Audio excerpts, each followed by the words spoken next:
close to the end. In the class of 2015, I wish to first congratulate you, recognizing that this night is a culmination of so much work, so much effort, so many ups and downs for so many of you.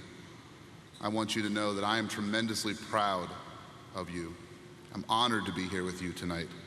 Your class is a special group, having endured tremendous tragedy, experienced extraordinary success in your short 4-year stint here at Kennedy. It is right for us to be together here celebrating accomplishments.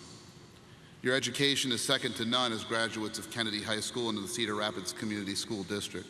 Most high school students would be extremely jealous to learn of the opportunities afforded to you throughout your years in Cedar Rapids.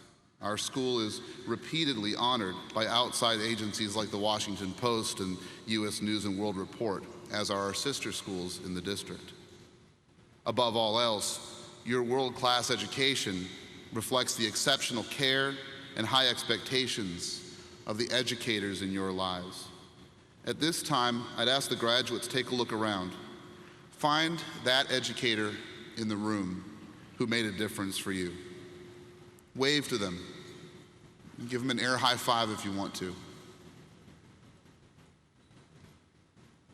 At this moment, I'd like all of you to say thank you one last time to your teachers, the staff and adults that challenged you to find your potential.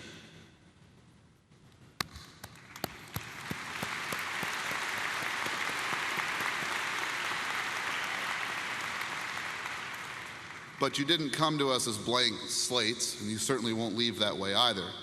You have people here tonight, some of you have a lot of people here tonight, people supporting you, behind you every step of the way, parents, grandparents, siblings, aunts, uncles, friends.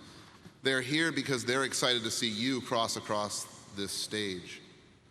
For their hard work and sacrifices and their dedication to you, let's give them a round of applause as well, an appreciation for what they have done and will do for you.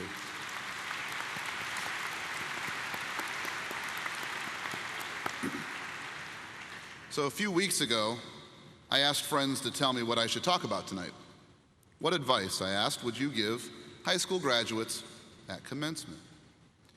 Answers ranged from, take care of your back and your knees, you'll need them someday when you're old, to more serious answers like, don't make tonight the most important of your life. One person responded, read a book for a change. I asked the question via Facebook primarily to see how many answers I would get and how quickly I would get them. I had a dozen responses within about 15 minutes. Some were serious, some not.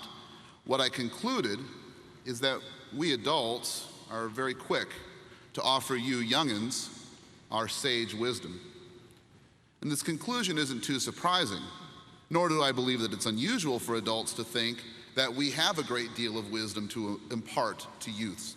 According to psychologist Peter Schachter, we generally inflate our memories of our past in a way that confirms what we want to think of ourselves. So when we're asked for or feel the need to give advice, it's not uncommon to feel pretty confident about what we're talking about because, heck, things have worked out pretty good for us. To me, that may be the most important lesson of the evening. I don't know what I can tell you tonight that's really going to matter, except maybe to offer you a picture of where we all are in this world. Right now, there are 700 billion, 300 plus million people on this planet. Scientists estimate that in the history of our world, more than 107 billion people have lived. Just today, 360,000 babies were born. I am one person. You are one person. In summary, we are vastly outnumbered. I don't say this to put you in a sour mood, but because I think it's good to recognize that we are a very small part of a much larger system. It is important to step back, especially when doling out advice, and realize that we each are merely one voice, one opinion out of literally billions. The same can be said when thinking about our place in smaller systems.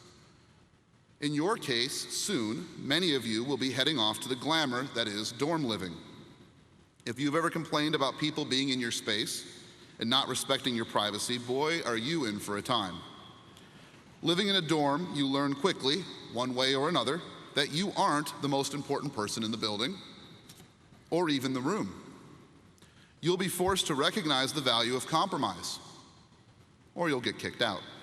Either way.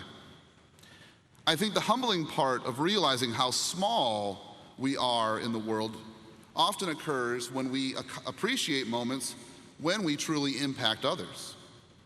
Mother Teresa, the Albanian nun who spent most of her adult life working with the poorest of the poor in Calcutta, India, speaks of being in this position. She tells us not to focus on doing great things, but rather to do small things with great love.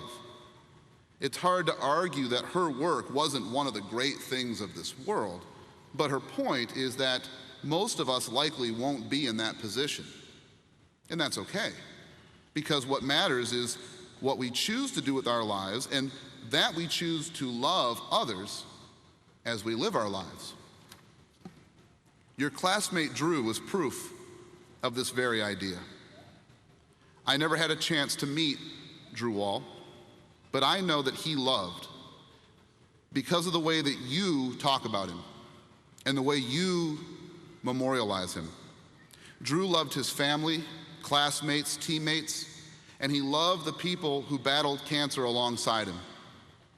And though I think we would agree that Drew did great things in his time on this planet, it is far more important that we remember how he lived his life.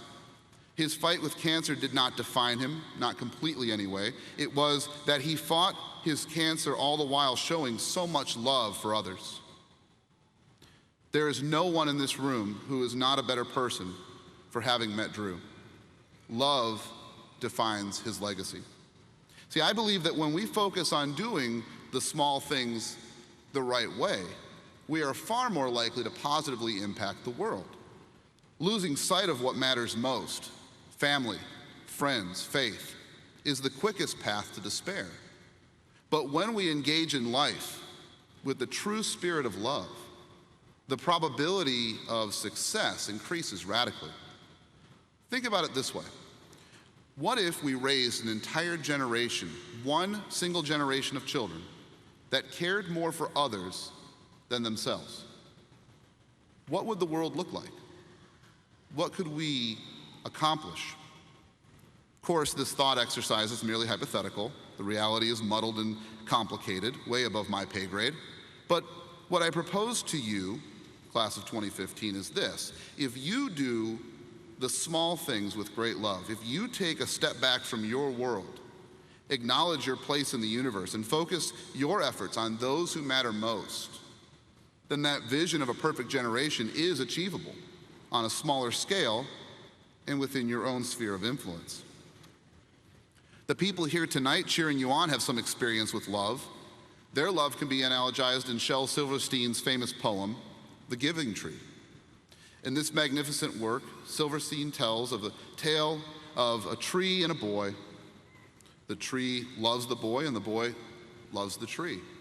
The boy spends his childhood playing with the tree's armful of branches, sleeping in her shade, and so on.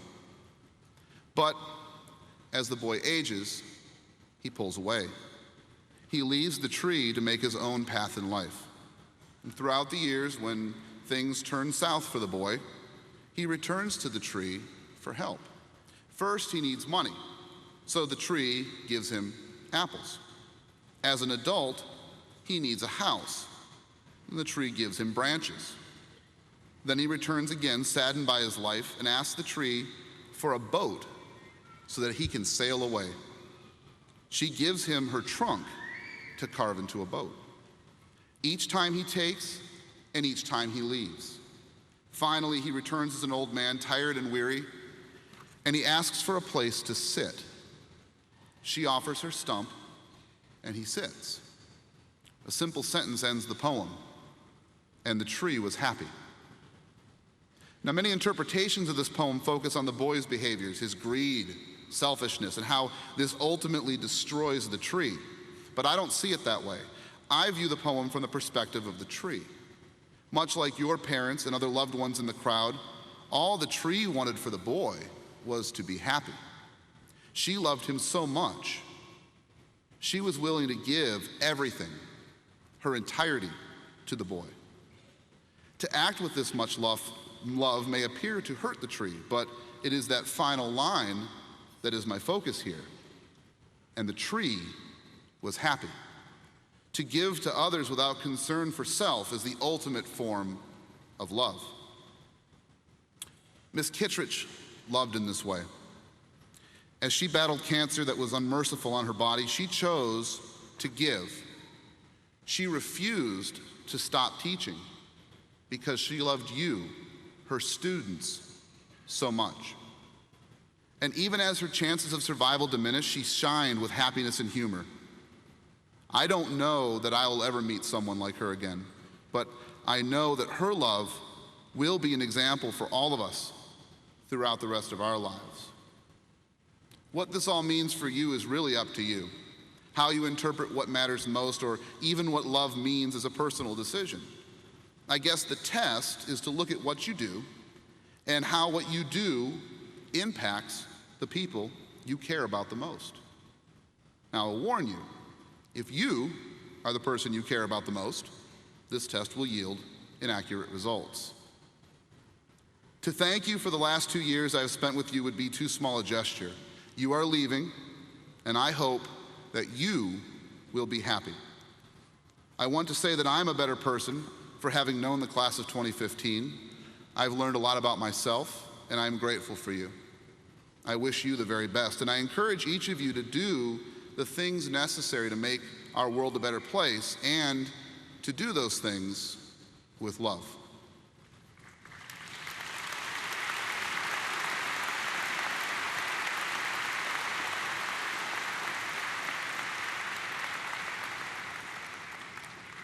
I have to drink my water before the names, you know. Ladies and gentlemen, I will ask that we please practice courtesy and respect for all of our graduates by holding applause and noise-making as we read the names. Every parent and guest here would like to hear their child's name read. We will all celebrate together at the end. Dr. Benson, Ms. Meisterling, the following students have met or exceeded the requirements for a Cedar Rapids Community School District diploma through their study at John F. Kennedy High School. Please come forward as I call your name.